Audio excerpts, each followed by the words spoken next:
Welcome to the Doucber Lounge, session 8. 7? I think it's 8. Yeah, it's 8. Okay. Alright. Confirmed. My name is Brian Sheffield. Ryan Reynolds. We also have Griff under the bed, who may make noise. Who is Griff? Griff is my new puppy. I just got him yesterday. No, not yesterday. The other day. He is half husky and either half black lab or half Rottweiler. We're not really sure. I'm thinking he's Rottweiler. Yeah, me, him, and my mom think he looks like a Rottweiler, but I've talked to some people who are pretty confident he's half lab. I don't know. I think he looks like a Rottweiler. We will link dump a picture, so you be the judge. Yeah, he's super cute, so absolutely. You'll enjoy that picture. Why is his name Griff?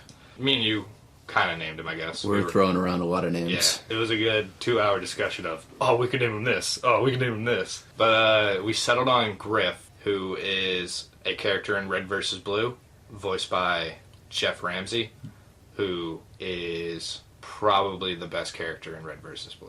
Yeah, he's definitely my favorite character. Yes, he is at least a tie for first, in my case. But speaking of Red vs. Blue, where did we go last weekend, Brian? Last weekend we went to Austin, Texas for Rooster Teeth Expo.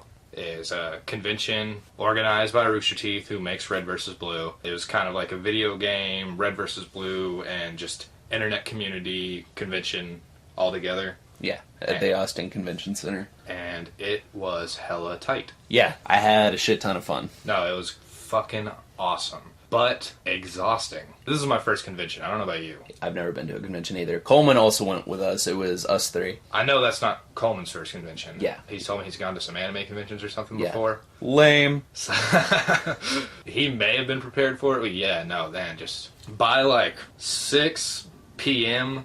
on Saturday, which Saturday was technically the first day of the convention, I was just fucking drained, and like we weren't even halfway done with the day because we didn't even get done with Saturday until around midnight because they had the concert mixer, which was fucking awesome. We're definitely getting way ahead of ourselves. So let's start with Thursday. You came up to the apartment and we got some new wheels for your car. I drove. I took us down there in my car. The day after, Friday morning, I didn't sleep the night before. I was excited. No. That was my number one mistake. Didn't you go like 2 days without sleep? Or was it just one? I think just one night. Oh, okay. I don't know why I had 2 nights in my Well, I was running on 2 days.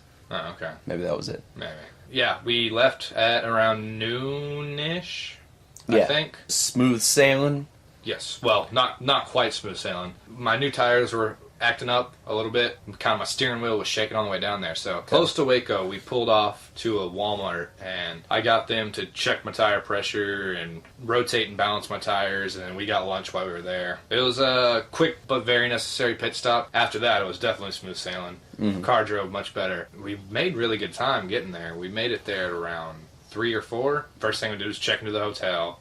Then we registered for the convention. Which all it was we got a goodie bag full of swag, and they punched a hole in our thing just to make sure we didn't steal more.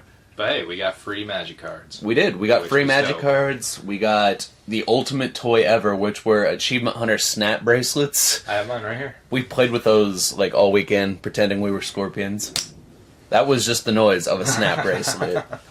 If your mind just went straight back to the 90s, you're welcome. These do not feature like zebra or cheetah print. These are Achievement Hunter, so they're manly. Yes. And they're kind of rubbery, which I've never had a snap bracelet like this. I don't know if I've ever had a snap bracelet. Actually, that's a very good point. I don't know if I've ever had a snap bracelet either. But I've definitely played with them before, but they always seem like super cheap. But these are fucking rubber and manly, and they just stink of testosterone. And my dick grew a little bit whenever I first put it around my wrist. And those are super dope. Yeah, it kept us entertained while we were in line often throughout the entire convention. Yeah. Because we just kept playing scorpions. Yeah, we just kept going, what noise does a scorpion make? Get over here! Okay, on Friday, we were just kind of exploring Austin since, like you said, the convention didn't really start until Saturday. Yeah. So we tried to hit up Alamo Drafthouse. Yes. When we got there, there's like 5 Alamo Drafthouses in the area while I was looking at my phone, and we were going to go see Spider-Man. Yes. But I looked at the wrong one, and we drove to the wrong one, and it wasn't showing, so we tried to waste some time.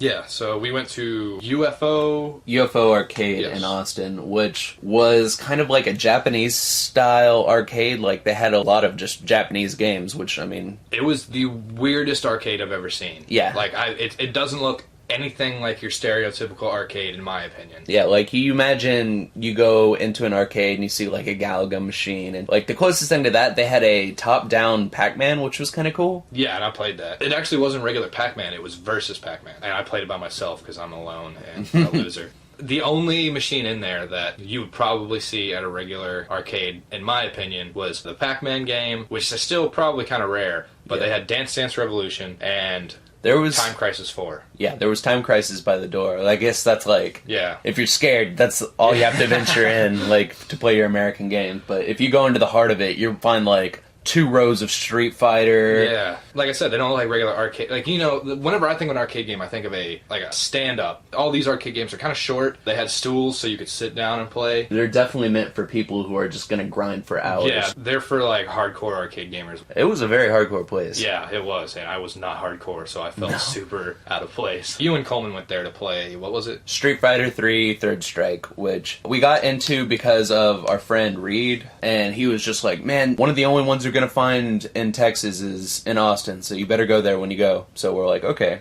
So kind of back to back, they had Street Fighter 3 Third Strike machines, so me and Coleman played, and of course he cheated and picked Chun-Li, so he kicked my ass. I'm not a fighting game kind of guy, so I kept myself entertained by first playing the Ninja Turtles arcade game. Yeah, I played that for a little bit with you. Yeah, I played that game a lot in my childhood, and I also had it for the Xbox Arcade, and I've beaten it on the Xbox Arcade, never actually at an arcade, because fuck, that's impossible. It was rough. Yeah, that game is hard as shit. What characters were me?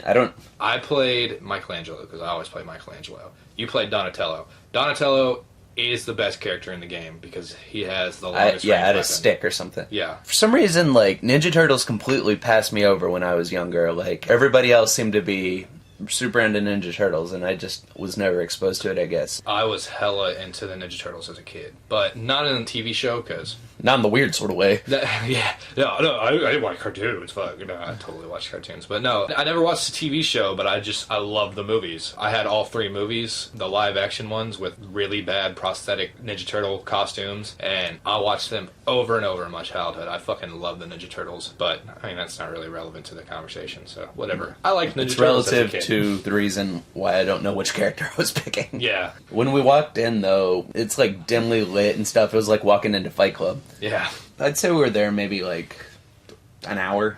Yeah. We weren't there super long. Somewhere between half an hour to an hour, yeah. So, afterwards, we, again, braved the terrible fucking Austin traffic. Yeah. It's not totally just the traffic, just the roads are so fucking backwards. It was definitely a town that was built organically and not planned, so, like, everything is just winding around, and... Yeah. So, we head back to Alamo Drafthouse, and, of course, we couldn't find parking because... Yeah, fuck, we rolled around for, like, fucking 15 minutes to find parking in there. There's no parking in that goddamn city. Like, I'm so happy that we stayed at the Hilton, which is literally right across the street, but everywhere else we tried to go was just jam-packed, so, like, it almost hit the point where we just didn't want to leave or go anywhere. Yeah. Long and short of the story is we didn't get to see a movie because it sold out whenever we finally got there. Yeah. But I do want to complain about one thing.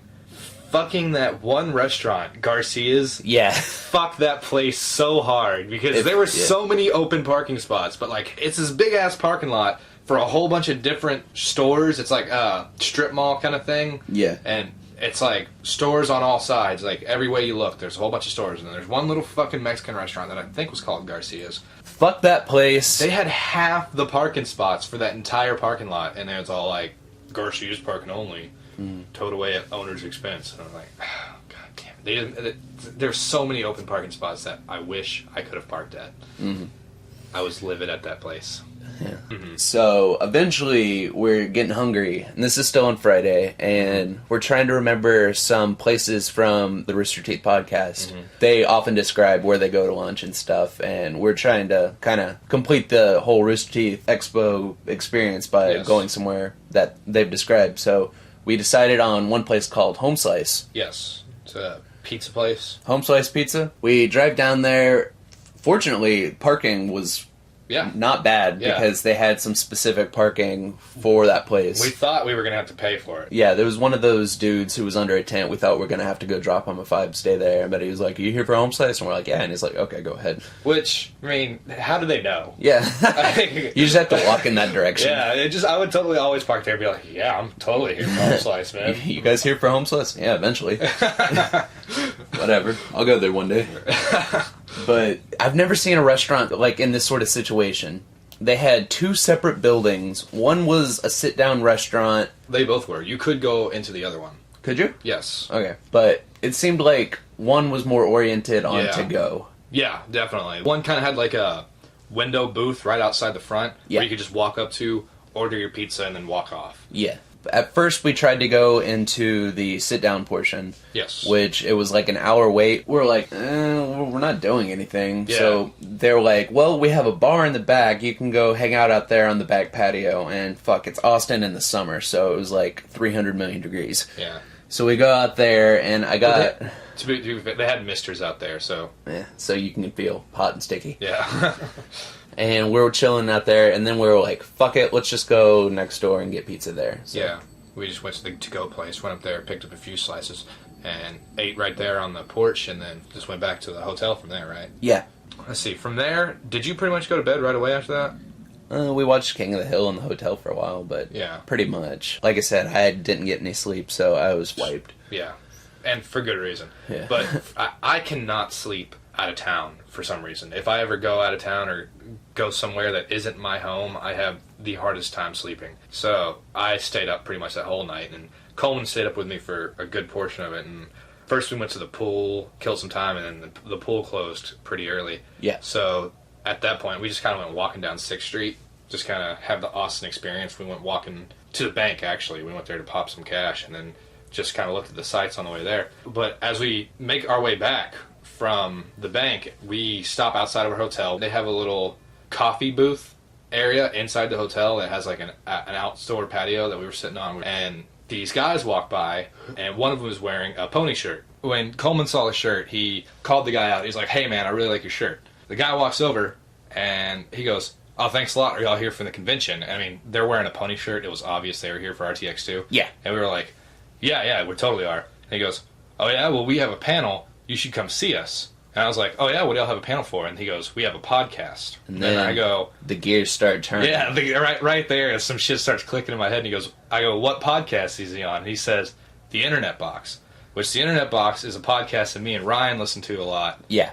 And I pretty much knew who everybody in that podcast looked like, except for these two guys. And I kind of vaguely knew what they looked like, but I wouldn't have probably been able to spot them out of a crowd. Yeah, because we saw them earlier walking by, and that didn't register at all. It we saw them earlier in the hotel. They were staying in the same hotel as us. And we walked right by them, and it didn't even faze us who they were. But as soon as he said he was on the Internet Box, I knew who he was right away. And I got a little giddy, I'm not going to lie. I wasn't really proud about how I handled the situation, but I jumped up right away, and I started shaking their hands. I was like, "Oh man, can I get a picture?" Brian Sheffield, I have a podcast. Coleman told him about our podcast. I was like, shut up. A little insight.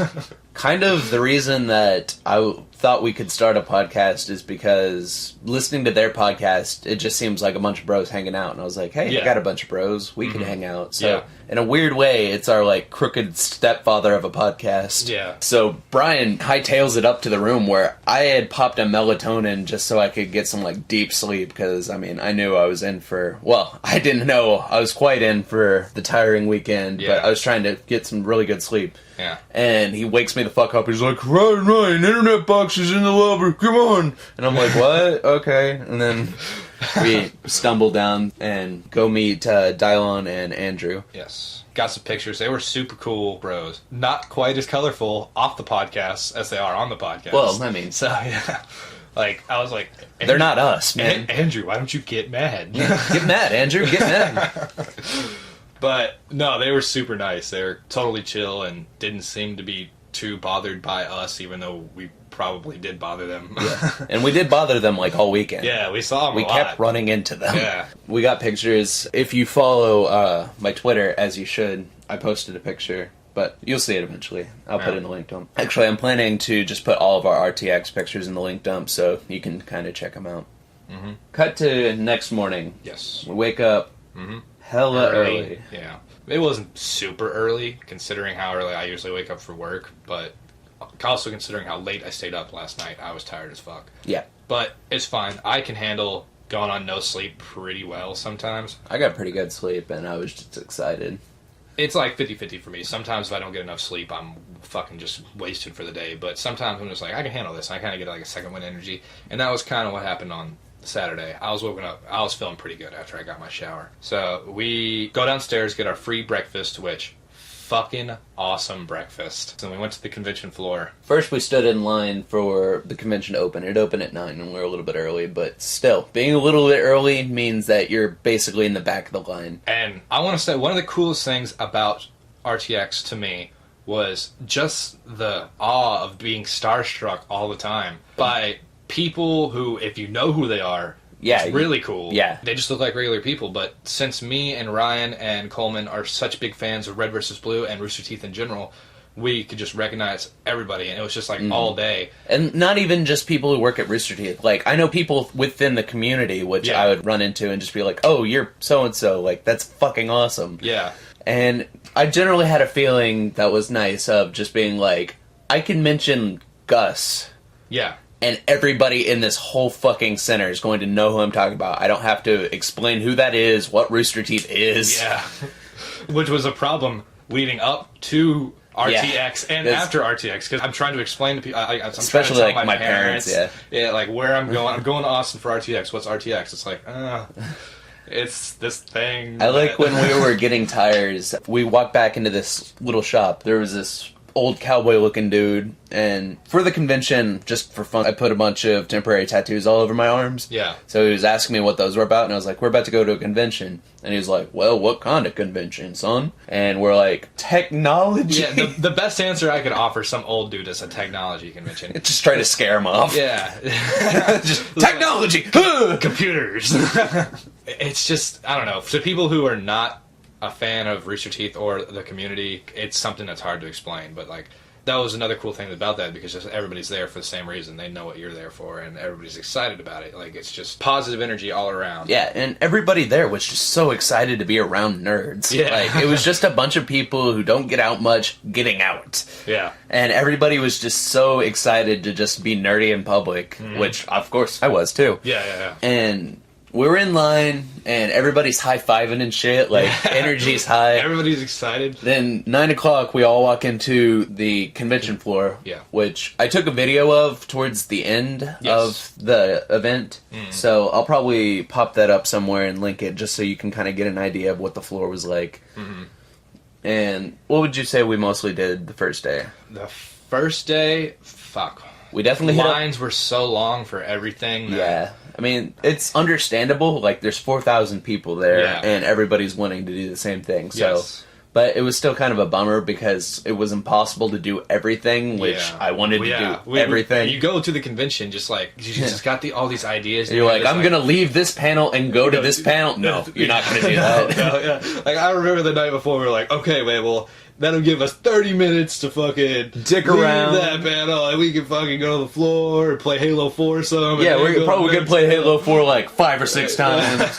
That's not the case. Yeah. Spoiler alert, me and Brian didn't get to play Halo 4. We didn't get to play Halo 4. The line was, almost all the times we tried to go into line, it was capped. Yeah, on the last day, Coleman made it into the line. He got to play, and he had great things to say about it, which is awesome.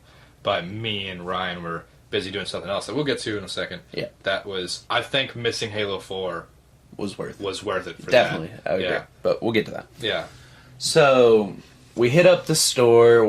I got the con exclusive Griff Ball, which became another toy. Like, it was just a whole convention of us playing with toys. Yes. It's just, if you don't know what a Griff Ball is a Halo game type. It's set up kind of like a sport where you take a bomb which is located in the middle of the court, and you just try to take it to the other side while everybody else is trying to either stab you with a sword or hit you with a giant hammer. Yeah. And that's fun, but Rooster Teeth invented the game type based off their character Griff. Griff, which I named my puppy after. So, we're going full circle. Yes. But the plushy Griff ball is this huge, just pillowy bomb. Yes. And we kept throwing it at Coleman saying, "Bomb armed." Yeah. And then if it bounced and he'd catch it, he'd say, "Bomb reset," and throw it back at us. That was in line at the Rooster Teeth booth. Yeah. Because there's a whole bunch of different booths there. Mm-hmm. And while we were standing in line for the Rooster Teeth store, that was probably the first experience I had there at the con where it was just like, oh, I'm getting to meet other nerdy people who had the same interests as me. There's this couple in line behind us who, obviously were fans. They were wearing Rooster Teeth shirts. And, they were at Rooster Teeth Expo, so... I don't remember their names, but they were super nice. Yeah, no, they were cool. We were talking to them the whole time in line, which was actually plenty of time because the lines were so fucking long. Mm-hmm. We were probably in line for the Rooster Teeth booth for like an hour. Yeah, which is just basically a store where you can buy all sorts of Rooster Teeth merchandise. Yes. What all did you get? Well, before we hit that, we went by the Mega 64 booth. I got a shirt there. And at the Rooster Teeth booth, I got just a hat. A Rooster Teeth hat has the Rooster Teeth logo on the front, and it says red versus blue in the back. And then I picked up some buttons from the Rooster Teeth Animated Adventures, which are like cartoon versions of their podcast. Their podcast. They just take little Speaking of which, if anybody wants to animate any of the wacky things we say... Feel free. I would love to see an animated story of the pissing tree. Pissing tree. Personally, I would want When We're the Avengers from episode 2. Oh, yeah, that'd be good too. Shout out. If anybody can animate or even poorly animate, go for it. What did Coleman... Did he get anything in the Rooster Teeth store? He got the Tuckerisms poster. Oh, yeah, that's right. Which is now gloriously on the wall of the Doucber Lounge. I got at the Rooster Teeth store the con-exclusive Griff Ball. That was the main reason I wanted to go the first day. Like, we got back in line the second day, and the lines were half as long, but those Griff Balls sold out the first day, and that's what I really wanted. Yes. I got a couple shirts. Pretty cool. I got some CDs. Pretty cool. Like Brian said, we hit up the Mega 64 booth, which, if you don't know who Mega 64 is, you are definitely missing out. Their whole... are some funny motherfuckers. Yeah. Their whole shtick is they're a video production company similar to Rooster Teeth, but kind of more low-key, and there's 5 people who work there, and they're just... It's basically, they're jackass with video games. Exactly. Like, they try to just make people uncomfortable while pretending to be inside video games. Yes. They'll go around to, like, public places, and they're based in California, right? Yes. Yeah, they'll go around in public places in California dressed up like video game characters. Yeah. And then try to... like, emulate what the game is in real life and just seeing people's reactions. Like, yes. If I'm to suggest a video, their Luigi's Mansion one, they go to a tourist trap haunted house. With, like, a tiny vacuum, like, hand vacuum. Yeah. Just walking around dressed up like Luigi and just keep going, Mario! And eventually they kick him out, and it's really fucking funny. We go to their booth. Brian got a shirt. Yes. I got 3 of their DVDs, which they were happy enough to get everybody to sign and shit. Like, they were just the nicest dudes. Like, going in, I really liked Mega 64, definitely. But just the confirmation that they were just genuinely cool dudes just accelerated my love for them. One dude in particular, Garrett Hunter, who is one of the cameramen for Mega 64, we were trying to get a picture with him, and he noticed my temporary tattoos I was talking about. And, of course, they're the shitty ones. I got them at, like, a grocery store. And one of them was Baby Tigger surrounded by bananas. And under it, it just said bananas. Yeah. And he was like, "Oh, man, I love your tats." And I was like, "Yeah, man, Tigger." And he was like, "Oh, man, yeah, because Baby Tigger loves bananas." Duh! Yeah. Similar to our experiences with the Internet Box crew, we just kept running into Garrett. Yeah. And every time he recognized me and he's like, "Yeah, Baby Tigger, bananas, yo." And that made the con that much better. Baby Tigger loves bananas.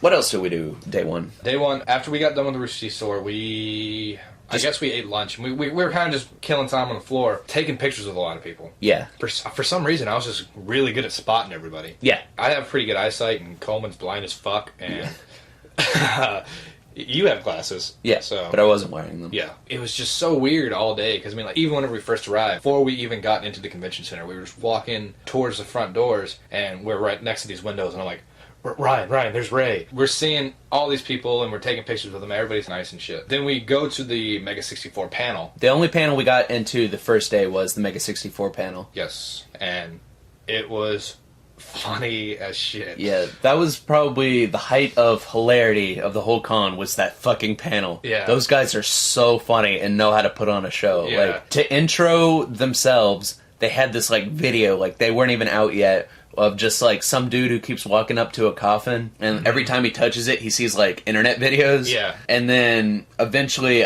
Marcus, a character from the Mega 64 show, who is a puppet, pops out of the coffin and is like, "Are you ready?" or something like that. Yeah. And then they just play the Friends theme song. Yeah. Like, the video of the beginning part of Friends with their names over it. Yeah. And it's just like, na na na na na na na na. And they just come running out. They come running out, high-fiving everybody and shit. And then, goddamn, that was funny. I know. They showed the cosplay videos. Yeah, they have a series called Cosplayers with a Z. And they showed us a new one before it dropped. It's since come out online, and I'll link it. But one line in there that made all three of us cry from laughing was "Thievin' Steelberg." Like, the whole point is they're looking at shitty cosplays and giving them funny names of how they interpret them. Yeah. And there was just some dude, and they called him Thievin' Steelberg, and we laughed for, like, till now. It's still funny. In fact, when we were naming Griff, the puppy, Thievin' was one of the main contenders, along with Snoop. Yeah.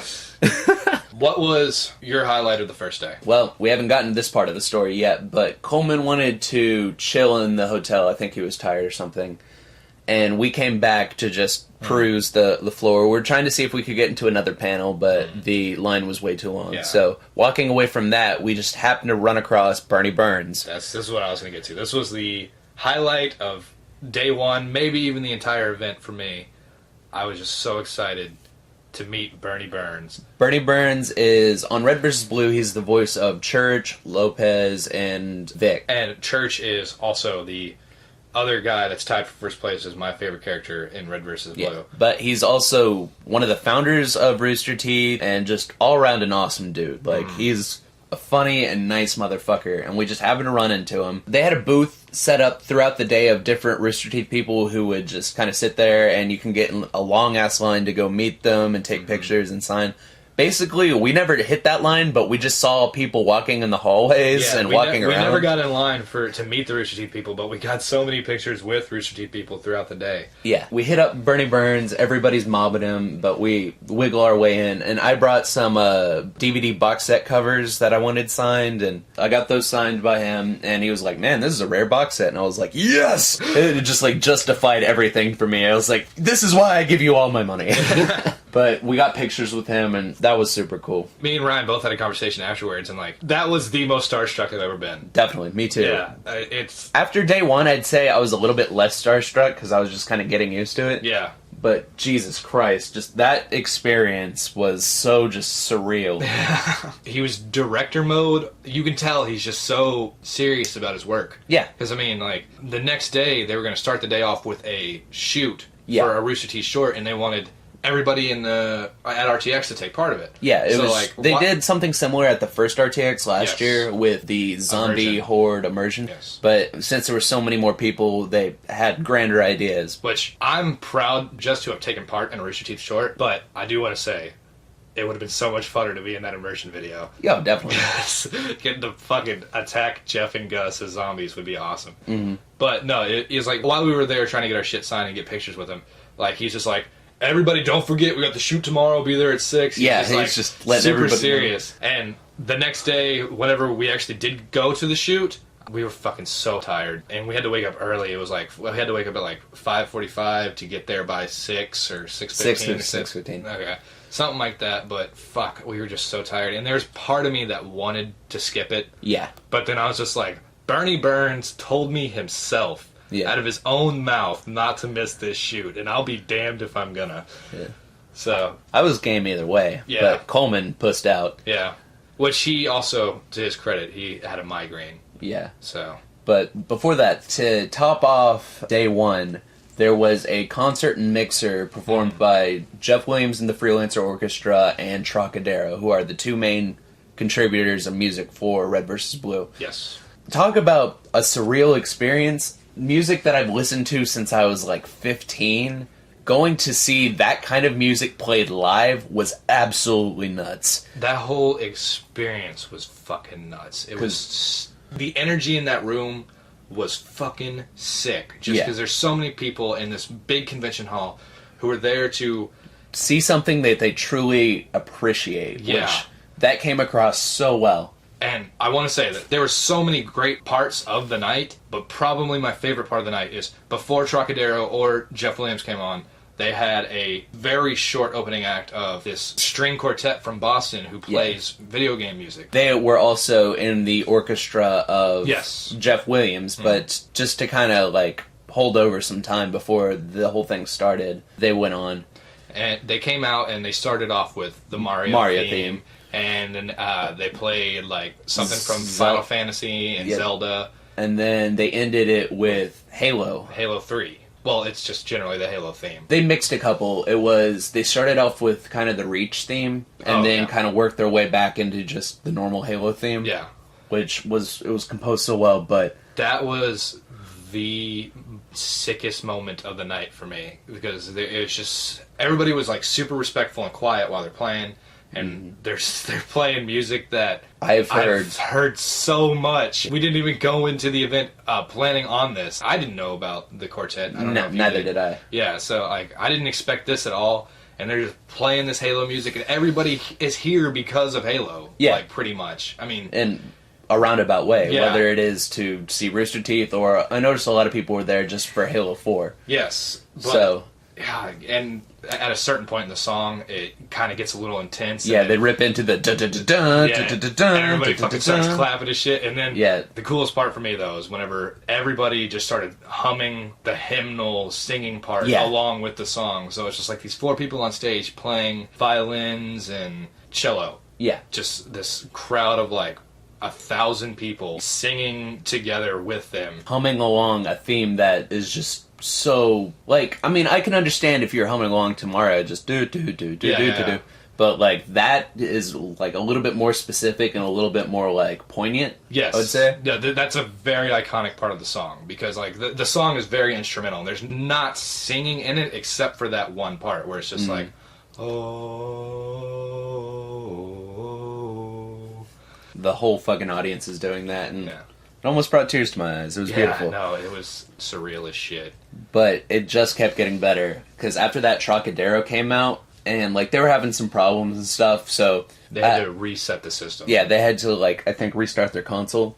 But afterwards, Nico, who is the lead guitarist and singer for Trocadero, just comes out and just half-heartedly just goes, oh, sorry, and then just does that theme that we got Garrett to play a couple podcasts back, the down bum bum bum bum bum bum, and he's just half-heartedly doing that, and it was just to see him just do that out of straight memory, like you've seen him do, like he's probably done it so many times, was just, oh god, shit's about to get real. And, of course, they go on, they fucking rocked it. Yeah, they did. And they ended it with Blood Gulch Blues. Yes. Which is Roses Are Red, Violets Are Blue, you know. Yeah. The main song that they used for the first 5 seasons of Red vs. Blue, which was dope. And then Jeff Williams came on, which is, he's their more recent, kind of to mirror, like, the new action-y parts of the newer seasons. They kind of had to go a little bit more hardcore with their music to accompany it. And it was the most interesting concert, like, I've ever seen. Like, it touched base on pretty much every genre of music. Because Jeff Williams is, like, he shreds. He's, like, fucking metal dude. Fucking rock star. Yeah, and he fucking knew it. He was wearing, like, leather pants and shit. But it also incorporated, like, an orchestra. Yes. To do certain songs, and I think his name is Lamar Hall. Yes. He does a lot of the rap parts. Mm-hmm. I think one of the coolest parts is they have a song called Talkin' That Shit. Talkin' That Shit, yeah. And everybody was singing the chorus. Yeah. Just, like, it was... funny for me because a lot of the people who are there are like some younger people who are there with their parents and stuff. Yeah. Just a room full of 1,000 people screaming every single day. I've been talking that shit, talking that shit, talking that shit, and we're just screaming it. Yeah. That was And really even after the song, whenever he finished the song up, he comes back out and he says, "Let's do that one more time." So with no music accompanying it, there's just a room of 1,000 people saying, "Every single day I be talking that shit." It was fucking cool. Stupid awesome. I mean, They have a couple on some of the albums, a few like novelty songs. Yes. Like for one of the PSAs where they announced Forge World and Halo Reach, Matt Holm, who plays Sarge, performs a song where he's just walking around in Forge World. But he came up and did that song. Jeff Williams was just like, "Matt, where are you? Come up here, we're singing." And afterwards, everybody was pumped up and shit, and he's like, "Does anybody think that song is too short?" Yeah. And everybody was like, "Yeah." And then he was like, "Let's play it again." So he made him do it again. And then from there, they went on to "I Got the Blues." Yeah. Which is another Sarge song. Mm-hmm. It's fucking funny. Eventually, Coleman's migraine got the better of him, because before the concert started, the exhaustion was setting in. So we're just like, look, it's going to start in a few hours. We might as well just get a really good spot in line and make sure we're there and just rest for a little bit. So we were pretty close to the beginning of the line, and we basically got, it wasn't like stadium seating, it was just everybody standing up, but we were right next to the stage. Yeah. So we were also right next to the drums, and I think that's what did Coleman in. Yeah, probably. That's a good point. I didn't even think about that. So Coleman had to split, and unfortunately Coleman's favorite character is Tucker. Jason... Definitely the second best part of the night, in my opinion. Jason, who does the voice of Tucker, comes out and does a rap song that he wrote all about Tucker's lust. Yeah. And it was fucking awesome. Like, you wouldn't imagine this guy being able to rap at all, but he did a fucking excellent job at it. Yeah. I mean, he was into it. He doesn't look like a rapper at all, but you could tell he felt like a rapper at the time. Dude. You could tell he was, like, so into it. He was having a good time. But even after that, Brian was exhausted. Yeah. So Brian had to take off, and just... Coleman missed all the good shit. Yeah. Like, sucks to be Coleman, but they just, out of the blue, Jeff Williams goes, "You guys might know this song," and just started ripping into The Trooper by Iron Maiden. Yes. And just like that. Well, Coleman's actually seen Maiden, but still, that was dope, and I was the only one still there out of our crew. Yeah. And I stayed until the whole thing. Like, I was just way too into it. I didn't want to leave, but also I knew that we had to get up early for the shoot the next day. Yeah, and next day you're going to I was going to be driving us home the next day, so I wanted to have some rest under the belt, so I wanted to go. And it turned out to be good for me, too, because on my way out the door, throughout the first day, we had been slowly seeking bumping out into the internet box. Everybody in the internet box. We had gotten everybody down except for two, who were Michael and Lindsay. And on my way out, I just happened to run into both of them plus Andrew and Dylon again. Yeah, I got naturally. I got them to sign my badge for me, and I got a picture with all four of them. And it was super cool. They were nice as shit. And then I went home and went to the hotel and tried to go to bed, but that didn't work out as great as I was planning. Yeah. But in also a weird way, when I left, I walked back to the hotel with Garrett Hunter from Mega 64, and all we did was talk about how much Tigger loves bananas. So, yeah, like I said, we head back into day one, get like 4 hours of sleep, and have to get back up for that short, which... Yes.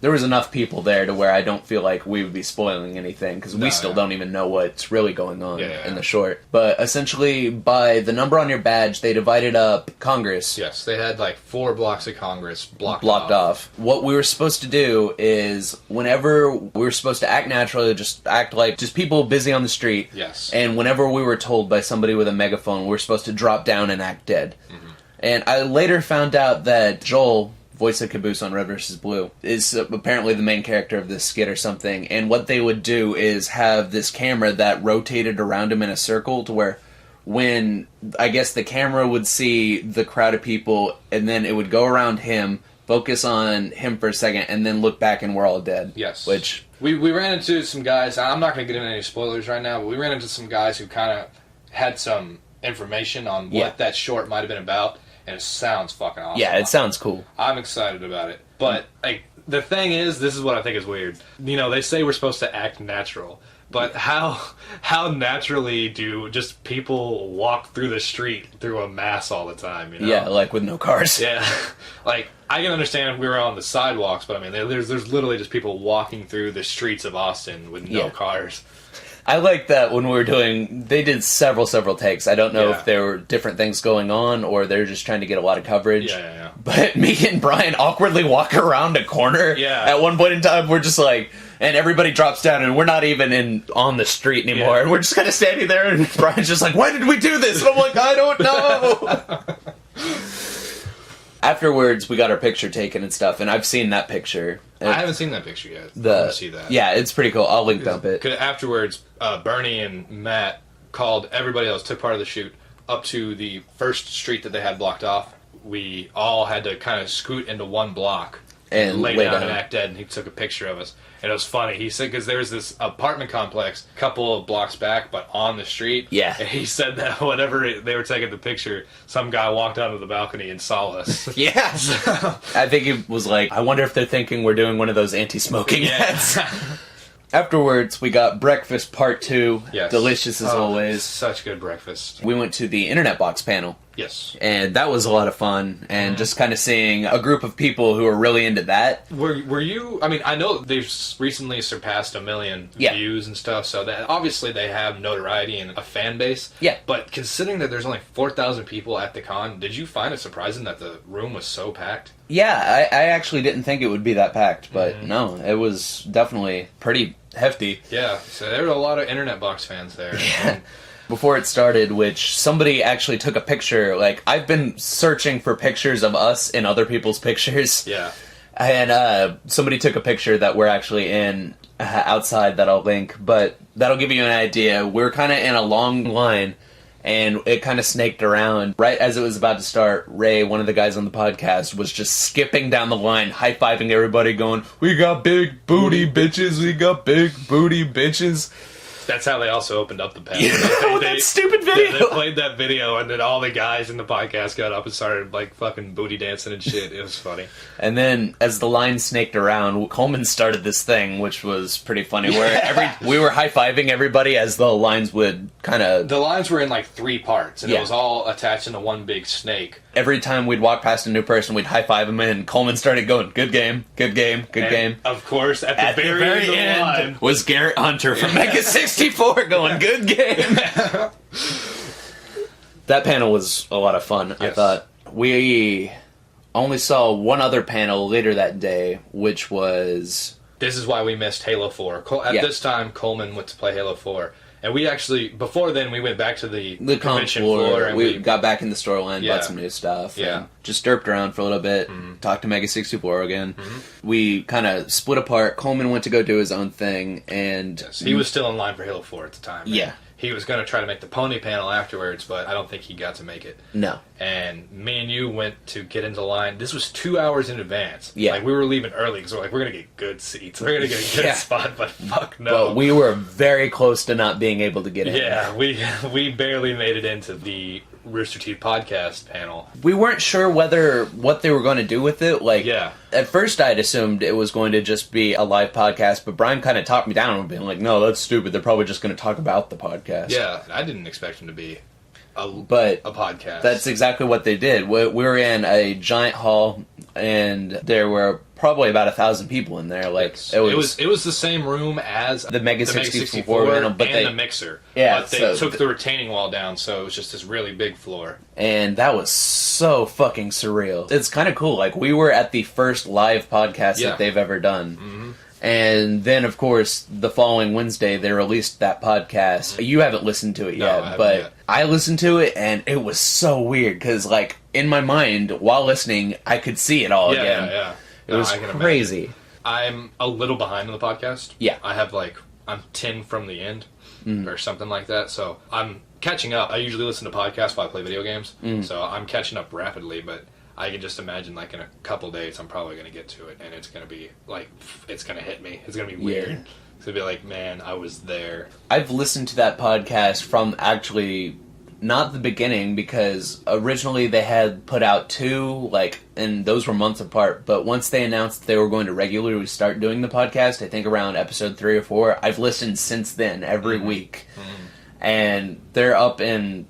Don't even know what number. They're about, like, around 170 podcasts in. Yeah, so, like, for the past few years I've been doing that, and just to see that live was crazy. That basically ended our day. Like, we made one more sweep of the con floor, which I took that video. Yeah. And it was, what time do you think we... I think we left around 4. Okay. Because, I mean, the con ended at 6, but we knew that we needed to leave a little bit early. I had to get to work the next day. We start heading back. We basically took 35 the whole way. It's a straight shot. It's just... Me and Coleman live in Denton, where Brian picked us up, and that's, of course, on 35. And the convention center was on 35. Yeah, 35. So we just took basically one road there.